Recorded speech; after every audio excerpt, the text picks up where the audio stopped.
Olá, nossa gente, está começando mais uma vez aqui na Fonte TV, é um prazer muito grande estar com você, agora terminando a semana, né? Terminando a semana e terminando, tem que terminar bem, tem que terminar informado, tem que terminar abençoado, fazendo toda essa reflexão bacana para você. Nossos contatos estão aqui na tela, ó, o telefone para você entrar em contato com a nossa equipe de produção, para você falar comigo também, tá aqui minhas redes sociais, tá aqui todo... o jeito que você fala com a gente vai ser um prazer muito grande entrar em contato com você e receber a sua sugestão de programa, de pauta. Entre em contato com a gente, vai ser um prazer, tá? Olha, e no programa de hoje nós vamos falar sobre o poder das decisões, o poder das escolhas. E você sabe que algumas dessas escolhas nos afetam de uma forma terrível. Outras escolhas são para nos beneficiar, são para a gente ficar bacana, mas outras trazem consequências. Na verdade, todas elas trazem consequências, algumas positivas, outras negativas. Nós somos frutos das nossas escolhas, nós somos frutos da escolha que a gente vive ter. Vamos botar a matéria no ar, depois a gente volta para conversar mais. Entre as inúmeras decisões que já tomou, qual a que te traz uma boa recordação? Meus filhos, foi muito legal. E qual escolha lhe trouxe um resultado negativo? Terminar com a minha namorada. Se decepcionou? Decepcionei, porque assim, tinha 5 anos de namoro, né, tudo. É por causa de uma besteirinha, eu acabei terminando com ela. Depois arrependi, tentei voltar e não deu mais. Tem uma decisão que eu me arrependo, de ter me afastado da igreja. Agora eu estou na igreja de novo. Mas passar muito tempo fora da igreja é muito ruim. Diariamente, a todo momento, somos levados a tomar decisões. Algumas a gente faz de modo natural, sem a necessidade de uma maior reflexão. Outras, porém, exigem um pensamento mais cauteloso, pois podem trazer consequências para toda a vida, sejam essas consequências boas ou ruins. Mas em quais momentos devemos ter mais responsabilidade para com nossas decisões? E como fazer para tomar a escolha certa? Para esta jovem, a resposta à indagação veio com o casamento. De acordo com ela, foi a partir daí que compreendeu a necessidade de abrir mão de certos hábitos e praticar outros. Festas, bebidas e cigarros ficaram para trás, mas sem arrependimento algum. Gostava de beber, de fumar. E a partir do momento que eu conheci ele e nós fomos para a igreja, minha vida mudou completamente. Eu parei, não fumo mais, não bebo mais, não gosto mais de ir em festa. Essas coisas, mudaram tudo. Ao contrário de Lilian, muitas pessoas se frustram com os resultados das próprias escolhas. Isso pode acontecer em razão dos mais variados motivos. Dona Ivone, por exemplo, estava na Suíça, mas há 4 anos decidiu retornar ao Brasil para tomar posse em um concurso que havia prestado para a Comurg. Se fosse para mim voltar, eu voltaria. Não é as coisas que eu vi que era, não. Em seu comentário, este pastor explica que temos o livre-arbítrio para fazer escolhas, mas adverte, o êxito depende de nossa capacidade para visualizar as consequências possíveis em cada decisão. Para que eu possa tomar uma decisão e depois não arrepender da decisão que eu tomei, eu preciso ter essa capacidade de avaliação. A avaliação eu faço como? Coloco numa balança os prós e os contras. Se os prós forem mais pesados que os contras, talvez a decisão já começa a se delinear como boa. Aprendizado. Essa é a palavra que a psicóloga e terapeuta de família Florença Ávila utiliza para dizer que devemos aceitar não somente os acertos, mas os erros, pois também são importantes para a nossa formação. A sociedade nos leva a pensar que o erro é muito ruim, enquanto que, na verdade, muitas vezes os erros nos ajudam a amadurecer, a aprender, a crescer. Então, talvez a dificuldade em fazer escolhas está um pouco na insegurança e principalmente no medo de escolher. Enquanto Lilian comemora e Dona Ivone lamenta as consequências de suas decisões, há pessoas que ainda estão em dúvida quanto à direção a que escolher. Estudante dedicado, em 2012, Rafael de Paiva ganhou a Olimpíada Brasileira de Física, mas mesmo se identificando com as ciências exatas, ainda não sabe para que área vai prestar o vestibular. Pelo fato de já saber mais ou menos o rumo que eu quero seguir, essa matéria de exatas, física ou química, eu acho que provavelmente vai ser uma decisão mais fácil. E com os apoios que eu vou contar durante esse ano e com os estudos mais aprofundados, provavelmente essa dúvida ela seja sanada o mais rápido possível. Decidir-se, escolher. A tarefa pode não ser fácil, mas é algo que cada um de nós temos que aprender a fazer. Se os pais, estabelecem com os filhos uma relação de dependência, de não incentivá-los a autonomia, a se tornarem mais independentes, a fazerem as próprias escolhas, no futuro, quando precisar fazer escolhas talvez mais sérias, com um grau de responsabilidade mais avançado, elas também vão ter mais dificuldades. Nós temos que ter a humildade para avaliar o que é que nós estamos formando dentro de nós, como conceito ou princípio, para que isso venha nos ajudar nas escolhas. Porque se nós não tivermos esse processo de aprendizagem na vida, as nossas escolhas serão sempre pautadas pelas nossas próprias vontades. E nós não teremos esses parâmetros para avaliar se a escolha pode ter um resultado bom ou ter um resultado mau. Então, eu devo ter a humildade para aprender.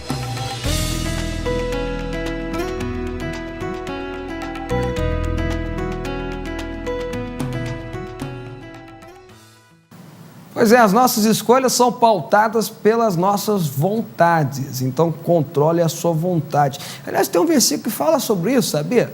Tem um versículo na Bíblia, lá em Gênesis, que fala assim, se procederes bem, não é certo que será aceito? Bom, se procederes mal, o pecado jaz à porta, o teu desejo, a tua vontade será contra você, cumpre você dominar esse desejo, essa vontade. Bom, depois do intervalo eu vou fazer uma reflexão para você, então não sai daí não, que vai ser muito bom. Olha, hoje é especial, hoje a mensagem é especial para você, não sai daí não.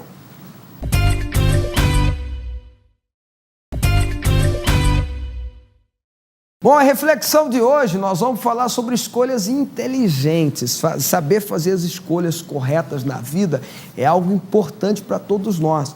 Como eu disse, nós somos, e a gente viu na reportagem, a gente viu na matéria isso, que a gente passou agora. Nós somos frutos das nossas escolhas. O que eu sou hoje foi o que eu escolhi. Então a gente tem que saber fazê-las muito bem, muito corretamente. E nada melhor do que fazê-las de uma forma inteligente. Põe na tela. Salmos capítulo 27, eu vou ler esse texto e eu quero conversar com você hoje sobre algo que um psiquiatra americano inventou um termo, não é o que ele faz, o que ele ensina, mas ele inventou um termo que eu considero muito inteligente. Eu li o livro dele, foi um dos primeiros livros que eu li. Ele chama Daniel Goleman, não sei se eu pronunciei certo. O livro que ele fala e a teoria que ele fala, é um livro grosso, chama-se Inteligência Emocional. E eu vou falar um pouquinho sobre inteligência emocional, não é sobre o livro, mas o que eu entendo como inteligência emocional, ou melhor dizendo, o que o Salmos 27 entende e ensina sobre inteligência emocional. E eu quero que você acompanhe comigo. Davi diz assim: o Senhor é a minha luz e a minha salvação, a quem terei medo? O Senhor é a fortaleza da minha vida, a quem temerei? Quando malfeitores me sobrevêm para me destruir, meus opressores e inimigos, eles é que tropeçam e caem. Ainda que um exército se acampe contra mim, verso 3, não se atemorizará o meu coração. E se estourar contra a minha guerra, ainda assim terei confiança. Uma coisa peço ao Senhor e buscarei, que eu possa morar na casa do Senhor todos os dias da minha vida, para contemplar a beleza do Senhor e meditar no seu templo. Pois no dia da adversidade, Ele me ocultará no seu pavilhão, no recôndito do seu tabernáculo me acolherá, e elevar-me-á sobre uma rocha. Agora será exaltada a minha cabeça acima dos meus inimigos que me cercam. Agora verso 8. Ao meu coração me ocorre, buscai a minha presença. Buscarei, pois, Senhor, a tua presença. Não me esconda, Senhor, a tua face, não rejeitas com ira o teu servo. Tu és meu auxílio, não me recuse nem me desampares, ó Deus da minha salvação, porque se meu pai e minha mãe me desampararem, o Senhor me acolherá. Ensina-me, Senhor, o teu caminho e guia-me por veredas planas. por causa do que me espreitam. Salmista Davi, ele fala algo interessante demais nesse Salmos 27, que ele vai falando sobre resistência. E a gente precisa entender, e eu falo isso constantemente, é que a vida não é um mar de rosas, e nem para um cristão é um mar de rosas. O cristão, ele vive uma batalha, a pessoa vive uma batalha na sua vida, ele vive uma guerra, e a gente tem inimigos, e os nossos inimigos são espirituais, eles são sobrenaturais, até que a gente tem que entender isso, porque a gente não pode achar que a pessoa que está concorrendo comigo uma vaga num concurso, ou está concorrendo comigo uma promoção no trabalho, ou está concorrendo comigo a moça que eu estou apaixonado, é meu adversário, é meu inimigo. Não, a nossa luta não é contra carne ou sangue, mas contra o quê? Principados e potestades e dominadores deste mundo tenebroso. E esses principados que reinam sobre cidades, que reinam sobre locais, regiões, essas potestades que comandam fileiras no mesmo sentido de ataque, e os dominadores deste mundo tenebroso que dominam as pessoas, e são os nossos inimigos. E esses inimigos sobrenaturais querem te ver destruir, querem ver a tua vida um fracasso. Então você tem uma briga, uma guerra contra eles, uma luta contra eles, e constante essa luta, e ela existe mesmo. Muitas vezes ela se traveste de uma pessoa da sua família, muitas vezes ela se revela através de uma doença, muitas vezes ela se revela através de uma atitude contra você. E quando isso acontece, eu preciso ter algo que esse cara que eu falei chama de inteligência emocional. Porque para encarar tudo isso, a gente sabe, a gente tem Deus, a gente tem um chamado da nossa vida, que é o chamado de sermos, lá em Romanos capítulo 8, diz que nós somos mais do que? Em todas as coisas somos mais do que? Vencedores. Nós temos o chamado de sermos o que, irmãos? Fala mais alto. Mais do que vencedores. Não é vencedor qualquer, é mais do que vencedores. É um chamado que Deus tem para nós, para mim e para você. E para mim construir esse chamado na minha vida, para que eu tenha de fato a unção de ser mais do que vencedor, eu preciso ter, diga alto e forte em bom som, inteligência emocional, inteligência espiritual. Olha o que o salmista fala, que Davi era um cara também, né? Ele diz assim, no verso 2: quando malfeitores me sobrevêm para me destruir, meus opressores e inimigos, eles que tropeçam e caem. Por quê? Porque ainda que o exército se acampe contra mim, não se atemorizará o meu coração. E se estourar contra a minha guerra, ainda assim terei confiança. Presta atenção. Davi descreve nesse texto aqui como é que funcionam as hostes malignas. Elas vêm contra a gente, primeiro acampando o exército, planejando, estruturando, estudando, pacientemente. Coisa que às vezes a gente não faz, né? Planeja para a gente tomar uma atitude, eles fazem isso. E são duas posições aqui. Primeiro acampa um exército contra mim e depois se arma uma guerra contra mim. O primeiro princípio de inteligência emocional que Davi ensina aqui é: não se atemoriza o meu coração. Mesmo que o exército gigante se arma contra mim, mesmo que o exército gigante prepara para me atacar, mesmo que o exército gigante planeja destruir a minha vida, o meu coração não vai ficar atemorizado. Agora, gente, não é uma unção que desce, um óleo que desce, fogo de Deus que desce, que tira esse temor da gente, ou melhor dizendo, que não permite que o temor me domine. Não, é uma decisão minha, é uma escolha minha, é uma posição minha. Eu digo que o meu coração não vai ficar dominado pelo medo. Eu escolho que o meu coração não vai ficar dominado pelo medo. É uma escolha, é uma decisão. A Bíblia diz que o verdadeiro amor, o amor de Deus, lança fora todo medo. Então eu me encho do amor de Deus, eu me capacito do amor de Deus e tomo a decisão de não ter medo. Vocês estão me entendendo? Quem está me entendendo aqui? Deixa eu ver. É a primeira atitude. A segunda atitude que ele fala aqui é se a guerra se arma. Aí já é outra história, vem pancada. É quando a pancada vem. Vocês sabem como é que funciona, é ou não é? Aí vem o segundo princípio de inteligência emocional e inteligência espiritual. Eu não deixo o medo tomar o meu coração. E o medo geralmente vem para te impedir de avançar. É a arma de Satanás para impedir você de andar para frente. E a segunda coisa, eu permaneço na confiança. Eu permaneço confiando. Um salmo maravilhoso que diz que em meio às aflições eu criei. Eu continuei acreditando, eu continuei confiando, eu continuei dizendo, Deus é meu livramento. Eu continuei dizendo, por mais que eu estou sofrendo, por mais que eu estou arrebentado, eu continuei dizendo que a minha confiança está depositada em Deus. Só para você ter uma ideia, quais são os problemas que você está enfrentando na sua vida? Pensa aí comigo.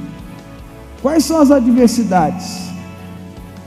Eu tenho as minhas lutas, eu tenho as minhas guerras, eu tenho as minhas batalhas pessoais. Você deve ter as suas também. E aí às vezes você acha que está passando uma tragédia terrível na tua vida, e toda vez que alguém fala isso para mim, eu falo assim, olha, você já viu os personagens da Bíblia? Todos eles passaram por tragédias terríveis, todos eles passaram por problemas terríveis, mas tem um cara que é campeão pole position, disparado sobre desgraça, ou o cara que entende de desgraça, um cara chamado Jó.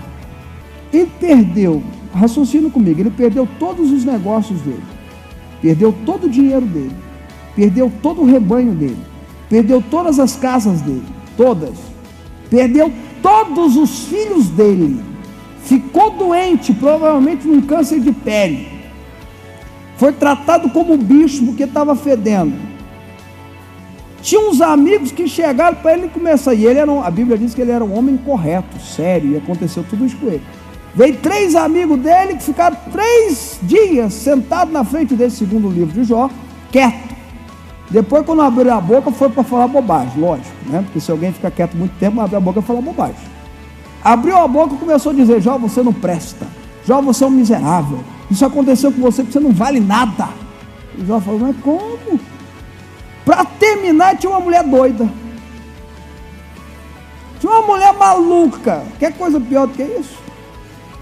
Casar com estorvo. A mulher ainda ficava falando para ele, meu filho, amaldiçoa esse Deus e morre.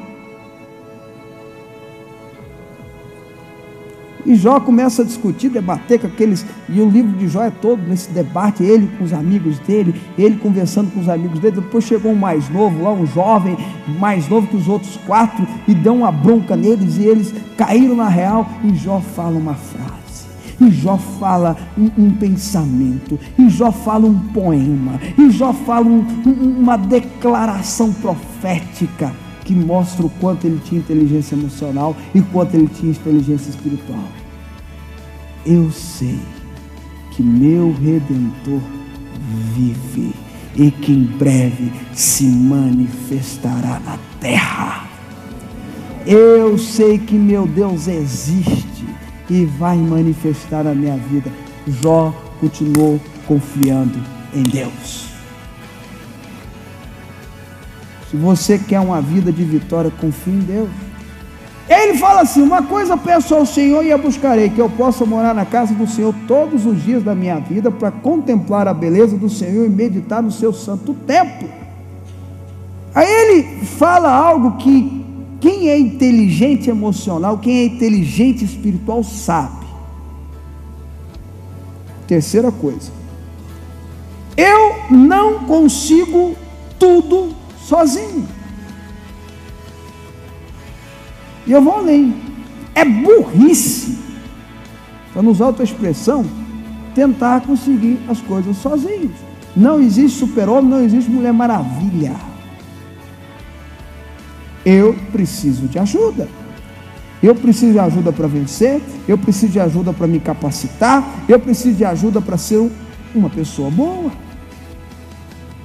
E a melhor ajuda é procurar estar vivendo na casa de Deus. E quando ele fala viver na casa de Deus, ele está falando viver em Deus. Porque no finalzinho, quando ele fala medito no templo, e aí ele vem e fala buscar a sua orientação no templo, aí fala o que você está fazendo hoje, vir aqui no culto, receber a oração, receber a ministração, receber a palavra, isso é algo de inteligência emocional também. Mas quando ele fala viver na casa do Senhor, está dizendo viver em Deus. É uma questão de inteligência espiritual e é uma questão de inteligência emocional. Deixa eu usar a lógica com você agora. O que faz você ser uma pessoa boa na sociedade são os limites que você tem. Estou certo ou estou errado? O que faz você ser uma pessoa boa é você saber que você não pode passar desse limite. Se você fosse uma pessoa totalmente sem limite, você seria um anarquista. Você seria uma pessoa cheia de confusão. Você seria uma pessoa má, porque você não acreditaria, por exemplo, na maldade. Porque quem define maldade e bondade é os limites que você tem. Quando eu tenho Deus na minha vida, quando eu tenho certeza que Deus está cuidando de mim, quando eu tenho certeza que Deus está supervisionando minha vida, quando eu tenho certeza que há um Deus, alguém me põe limite. Quem está me entendendo aqui? Amém ou não? Deus me põe limite. Porque você pode esconder algo de mim, e não é difícil, é fácil. Você pode esconder algo dos seus pais, você pode esconder algo dos seus pastores, você pode esconder algo dos seus amigos, mas você não pode esconder algo de Deus. Vocês estão entendendo ou não? Amém ou não? Amém ou não, gente? Deus me põe limites. Ele cuida de mim, Ele zela de mim, Ele protege a minha vida. E eu tenho que entender isso, eu tenho que viver em Deus. Segundo, ele fala contemplar a Deus, contemplar a beleza do Senhor. Tem um versículo da Bíblia fantástico que fala assim, que eu devo conhecer a Deus e prosseguir conhecendo a Deus. Então você que quer ter uma vida com inteligência emocional, uma vida com inteligência espiritual, tem que conhecer e prosseguir conhecendo a Deus. Por que você está falando isso? Olha, porque eu estou falando da fonte do saber, eu estou falando da fonte da inteligência, eu estou falando da fonte do conhecimento. Então eu tenho que sugar esse conhecimento. E por fim, medita no teu santo tempo. Uma pessoa que vive recebendo a orientação do tempo é uma pessoa que anda para frente. Agora, eu vou terminar lendo o verso 5 e o 6, porque é forte. Eu não vou conseguir pregar tudo. Pois no dia da adversidade, ele está falando de Deus, me ocultará no seu pavilhão, e no recôndito do seu tabernáculo, no aconchego, conforto, no quarto, me acolherá e levar-me-á sobre uma rocha. Sabe por que vale a pena tudo isso? E aí é uma questão, como eu disse, de lógica, é uma questão de inteligência. Porque Deus tem algo para mim muito interessante. O carinho de Deus por mim e por você é o carinho de me guardar dentro do pavilhão dele, dentro da casa dele, no tabernáculo dele. E mais do que isso, é me levar no conforto da intimidade com ele.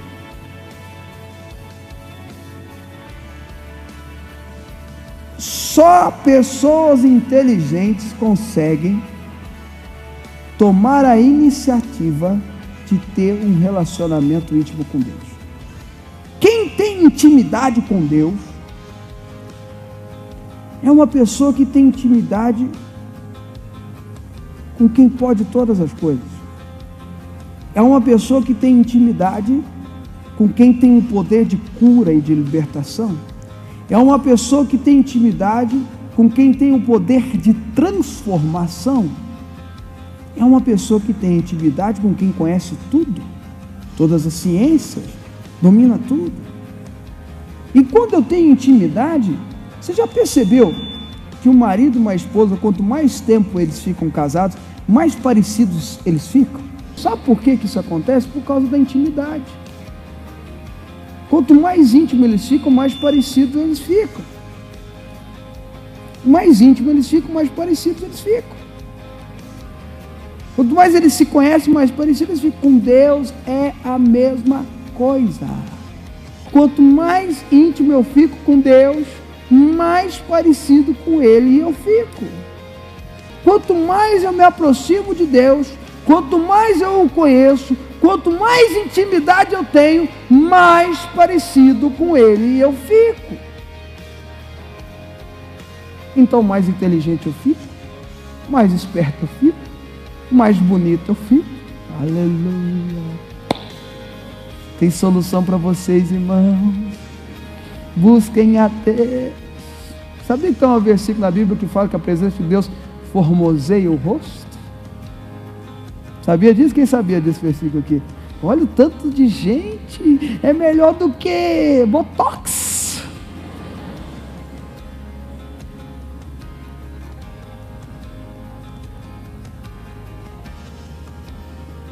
E aí ele fala assim no 11: ensina-me, Senhor, o teu caminho e guia-me por vereda plana por causa do que me espreita.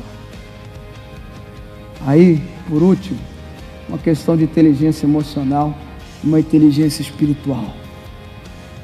Descubra qual o caminho que Deus tem para você. Você pode fazer as escolhas da sua vida que você quiser. Deus não te impede até de ir para o inferno.